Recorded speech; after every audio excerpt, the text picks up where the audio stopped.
Dá para negociar? Reforma da Previdência. Deputado Mauro Benevides Filho. Deputado Kim Kataguiri. A Previdência ela é importante ser reformulada. As pessoas estão vivendo mais, o homem e a mulher. Temos que, portanto, fazer a ampliação da sua idade e aumentar o tempo de contribuição. Mas não nessa proporção que aí está calculada. A gente precisa ter esses parâmetros de idade, de tempo de contribuição, justamente, primeiro, para atender aos padrões de ajuste fiscal, né, que são propostos pelo governo, que sem esse dinheiro a gente não vai conseguir, e esse é a parte fundamental da proposta, né, idade mínima e o tempo de contribuição. Sem esse dinheiro a gente não consegue investir em áreas essenciais para o Estado brasileiro, para a população brasileira. E o outro ponto é que não existe paralelo no mundo do recebimento de aposentadoria integral com tão pouco tempo de contribuição e até sem idade mínima como a gente vê aqui no Brasil. Se temos que aumentar o tempo de contribuição, vamos fazê-lo. Agora, não podemos fazer é de 25 para 40, que é um aumento além da conta, para poder compatibilizar, inclusive, com outros países pelo mundo afora. E o mais grave, não tem regra de transição. Não podemos tratar da mesma maneira uma pessoa que está com 59 anos prestes a se aposentar e outra que está lá ainda no meio no percurso para poder completar essa idade. Nesse ponto da faixa de transição, concordo, né? Até que você colocou a viabilidade política, né? A reforma, até o próprio presidente diz, né, que a reforma boa é a reforma que é aprovada aqui. Isso. Precisa ser aprovado, precisa ser discutido aqui. Acho que você discutir uma fase de transição para os servidores públicos é absolutamente legítimo e até necessário para que você não tenha nenhuma mudança abrupta, né? Nesse ponto, acho que não há divergência entre nós. Porque a reforma como está agora, ela não tem condição de ser aprovada porque vai afetar os mais pobres, os menos favorecidos. Porque hoje a regra é média atualizada das 80% maiores contribuições, isso em função de que no início do mercado de trabalho você ainda tem contribuições muito baixas, hoje ela muda.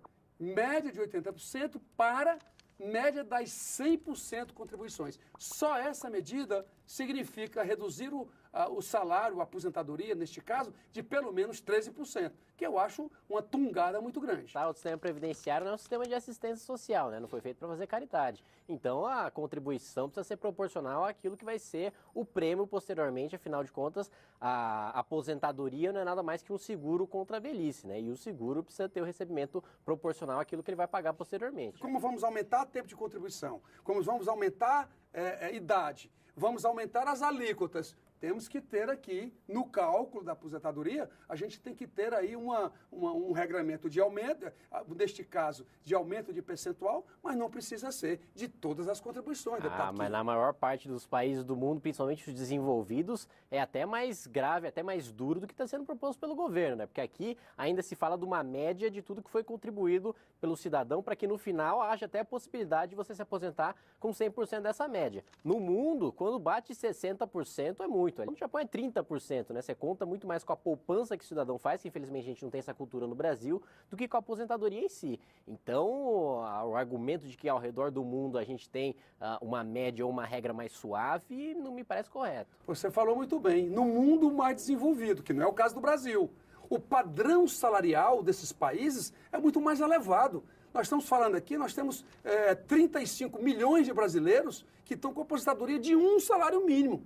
Ainda tem a maior atrocidade do que é mexer no BPC.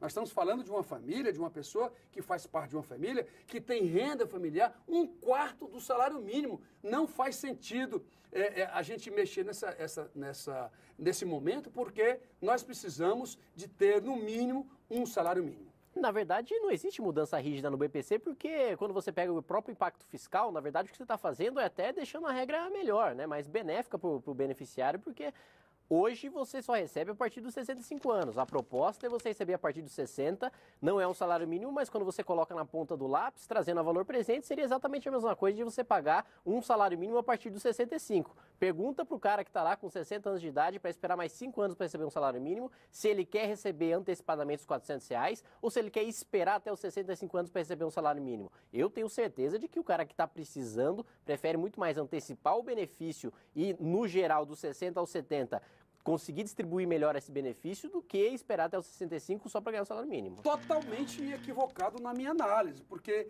de 65 a 70, R$1.000 por mês, por ano 12 mil, vezes 5 anos, são 60 mil.